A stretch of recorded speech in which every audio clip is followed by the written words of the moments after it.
बड़ी खबर है इस वक्त की, 10वीं के जो स्टूडेंट्स हैं उनका इंतजार खत्म होने वाला है। कल आरबीएसई 10वीं के नतीजे आएंगे। कल शाम 4 बजे ये नतीजे घोषित किए जाएंगे। करीब 13 लाख छात्र हैं जो कि रजिस्टर्ड हैं, पंजीकृत हैं और इंतजार कर रहे थे 10वीं के रिजल्ट का। उनके लिए ये बड़ी खबर है, 10वीं का रिजल्ट कल आने वाला है।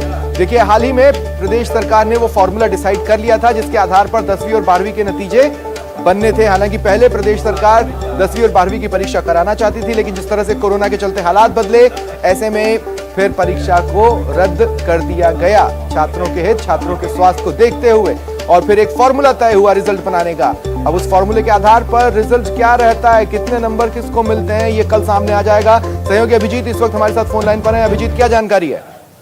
देखिए सबसे बिल्कुल रिजल्ट जाहिर तौर पर अच्छा ही आना है, क्योंकि कोविड के चलते जो सरकार के उसके जारी हुए हैं, किसी को भी फेल नहीं करना है। तो उस हिसाब से तमाम जो परीक्षार्थी जो रजिस्टर्ड हुए थे और जो बोर्ड की कैटेगरी में आए, उन तमाम लोगों का परिणाम जो आएगा पास सभी होंगे।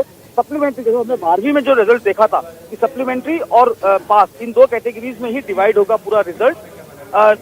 करीब 12,14,000 विद्यार्थी हैं जो 10वीं के परीक्षा में रजिस्टर्ड थे। इसके अलावा बोर्ड 3 और परीक्षाएं भी पैरेलल आयोजित करवाता है, जिसमें एक परीक्षा होती है माध्यमिक व्यावसायिक शिक्षा, एक होती है वरिष्ठ उपाध्याय और प्रवेशिका। ऐसे करके कुल 4 परीक्षा परिणामों के नतीजे कल शाम 4 बजे बोर्ड के chairman doctor DP Jaroli board के सभागार में जारी करेंगे। और साथ ही साथ जो फॉर्मूला तय किया गया है, जिसमें 10वीं का जो निर्धारण किया गया है, उसमें 9, 8 और 10th की हाफ रिलीज को इवेल्युएट करने का एक फॉर्मूला तैयार किया गया, जिसके आधार पर इस पूरे परीक्षा परिणाम को जारी किया जाएगा। और पिछले दिनों जब 12वीं का नतीजा जारी हुआ था, तब शिक्षा मंत्री गोविंद सिंह डोटासरा ने यह कहा भी था कि इस परीक्षा परिणाम के जारी होने के बाद भी अगर किसी विद्यार्थी को लगता है कि उसकी मेहनत के अनुरूप नतीजे नहीं आए हैं, तो सरकार इस पर भी विचार करेगी और उनको एक दूसरा मौका भी दिया जा सकता है। तो कुल मिलाकर 31 जुलाई तक की डेडलाइन दी थी सुप्रीम कोर्ट ने कि 31 जुलाई से पहले परिणाम जारी करने हैं। तो 12वीं का नतीजा जारी हो चुका था और कल 30 जुलाई को 10वीं के साथ साथ 3 अन्य परीक्षाएं जो हैं, जो इक्विवेलेंट मानी जाती हैं 10th और 12th के, उनके लिए भी वोट जारी करेगा। चलिए, शुक्रिया अभिजीत तमाम जानकारी के लिए।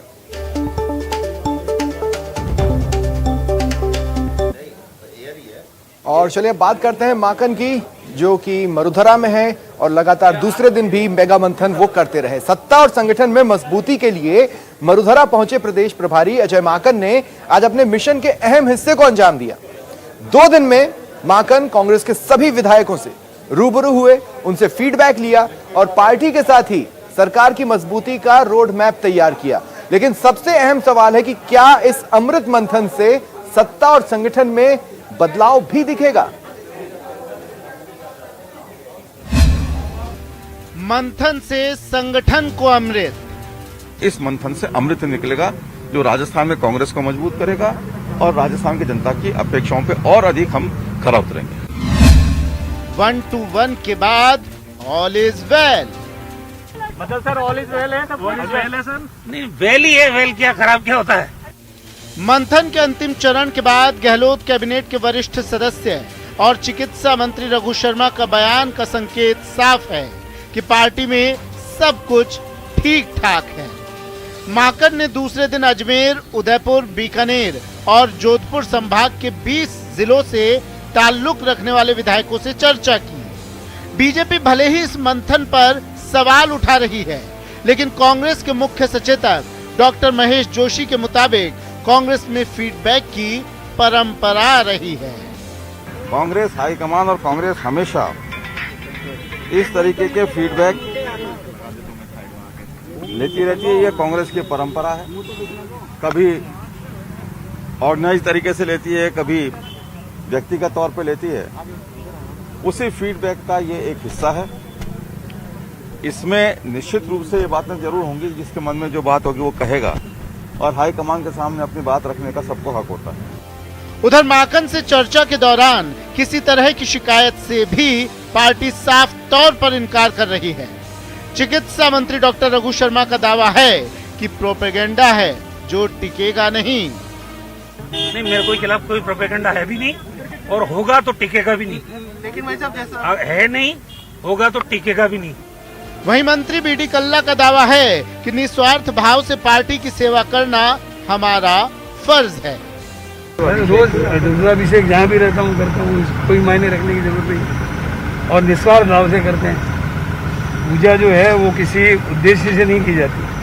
हालांकि माकन से चर्चा कर लौटे कई विधायकों को उम्मीद है कि इस मंथन से जरूर कुछ अच्छा निकलेगा जो पार्टी हित में हो। आने वाले साल में जो चैलेंजेस हैं उनको कैसे हम फेस करेंगे, आई थिंक उसके लिए माखन साहब ने फीडबैक लिया है और मंत्रिमंडल का विस्तार होना है तो उसका भी फीडबैक लिया गया है। जिलाध्यक्षों की नियुक्ति है, संगठन की बातें हैं, ऐसे कई सारी तमाम सारी चीजें मुद्दों पर डिस्कशन किया है। और मैं वहाँ बहुत सकारात्मक मीटिंग रही, जो पार्टी के हित में जो बताना था, मेरी कॉन्स्टिट्यूंसी के हित में, जनता के हित में जो भी बताना था मैंने बताया खुल के।